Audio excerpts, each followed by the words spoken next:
भोलेनाथ कहते हैं, जो नारी अपने पति का सम्मान करती है, उसके घर में सदैव लक्ष्मी का वास होता है।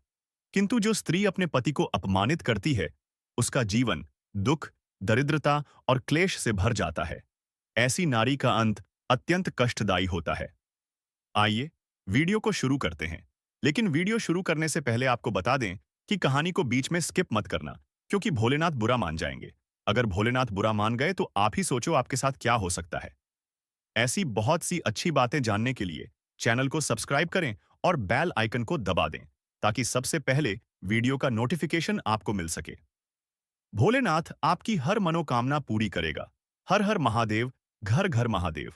प्राचीन समय की बात है। हिमालय की तलहटी में स्थित एक छोटा सा नगर था, कांतिपुर। यह नगर अपनी शांति, धर्मपरायणता और भक्ति भावना के लिए प्रसिद्ध था। नगरवासी प्रतिदिन भगवान शिव के मंदिर में जाकर आरती गाते और उनकी स्तुति करते थे। इसी नगर में एक धनी वैश्य धर्मदास अपनी पत्नी सुशीला के साथ रहता था। धर्मदास भले, दयालु और शिव भक्त थे, लेकिन उनकी पत्नी सुशीला का स्वभाव विपरीत था। वह सुंदर तो थी, परंतु अभिमानी और क्रोधी थी। उसे लगता था कि पति का सम्मान करना उसकी कमजोरी होगी। सुशीला अक्सर अपने पति के सामने कठोर शब्द बोलती थी। जब धर्मदास थके हारे घर लौटते थे, तो वह उनका स्वागत करने के बजाय ताने मारने लगती थी। सारा दिन मंदिर मंदिर घूमते रहते हो, आखिर इससे घर का क्या होता है? दूसरों की मदद करने से पहले अपने घर की चिंता करो। धर्मदास चुपचाप सब सह लेते थे। वे मानते थे कि पति पत्नी का बंधन प्रेम और विश्वास पर चलता है। इसलिए वे पत्नी की कठोर बातों को सहते हुए भी उसे शुभकामना ही देते थे। धीरे धीरे नगर में सबको सुशीला के व्यवहार का पता चल गया। बुजुर्ग स्त्रियां सुशीला को समझाती थीं कि बेटी, पति का अपमान मत कर। पति ही स्त्री का सबसे बड़ा साथी होता है।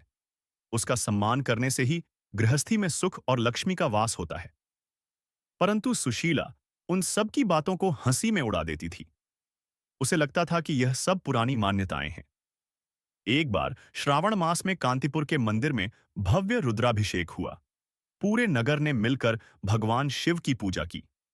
धर्मदास भी फल फूल और दूध लेकर मंदिर पहुंचे। वहीं एक महात्मा ने प्रवचन दिया।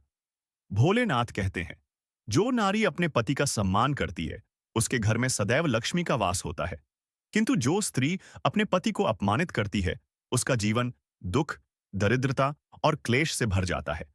ऐसी नारी का अंत अत्यंत कष्टदायी होता है।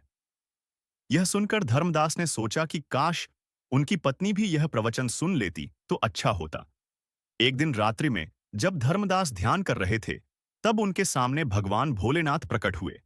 उनका तेज अपार था, परंतु स्वर मधुर था। उन्होंने कहा, वत्स, धर्मदास, तुमने धैर्य और सहनशीलता का परिचय दिया है, परंतु तुम्हारी पत्नी अहंकार और अवमानना में डूबी हुई है। ध्यान रहे, पति का अपमान करने वाली नारी के जीवन में 3 परिणाम निश्चित हैं। नंबर 1, उसके घर से सुख, शांति और समृद्धि चली जाती है। नंबर 2, ऐसी स्त्री की संतान भी कष्ट झेलती है। नंबर 3, नारी को मृत्यु के समय कठिन यातनाएं सहनी पड़ती हैं और स्वर्ग से वंचित रहना पड़ता है। धर्मदास भयभीत हो गए। उन्होंने हाथ जोड़कर प्रार्थना की, हे प्रभु, मेरी पत्नी को सद्बुद्धि प्रदान करें। मैं नहीं चाहता कि उसके साथ कोई अनर्थ हो। भोलेनाथ ने करुणा भरे स्वर में कहा, हे वत्स, स्त्री, यदि अपने पति को देवता के समान माने, तो उसका जीवन स्वर्ग से भी सुंदर बन जाता है। तुम्हें अपनी पत्नी को प्रेम और धैर्य से समझाना होगा। लेकिन सुशीला अपने अभिमान में डूबी रही। उसने पति के समझाने पर भी ध्यान नहीं दिया। समय बीतता गया।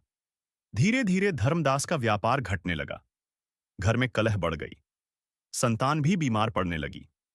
नगर के लोग समझ गए कि यह सब सुशीला के अहंकार और पति अवमानना का परिणाम है। एक दिन सुशीला गंभीर रूप से बीमार हो गई। वैद्य ने कहा कि अब इसके बचने की आशा कम है। मृत्युशैया पर लेटी सुशीला को अपने जीवन की सारी गलतियां याद आने लगीं। उसने देखा कि मृत्यु के देवदूत उसे लेने आए हैं। उसके सामने अंधकार छा गया। तभी उसे याद आया कि महात्मा ने कहा था, पति का सम्मान करने से ही स्त्री को मोक्ष मिलता है। आखिरी क्षणों में सुशीला ने अपने पति से क्षमा मांगी। धर्मदास, मुझे क्षमा कर दो। मैंने जीवन भर तुम्हारा अपमान किया। अब समझ में आया कि पति ही स्त्री का सबसे बड़ा सहारा है। धर्मदास की आंखों से आंसू बहने लगे। उन्होंने पत्नी का हाथ पकड़कर कहा, मैंने तुम्हें पहले ही क्षमा कर दिया था। इतना कहते ही भगवान शिव का आशीर्वाद वहां प्रकट हुआ।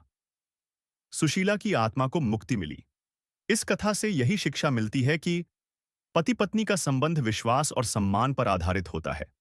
नारी यदि अपने पति का अपमान करती है तो उसका जीवन दुखमय हो जाता है। भोलेनाथ स्वयं कहते हैं कि पति का आदर करना ही नारी का सबसे बड़ा धर्म है।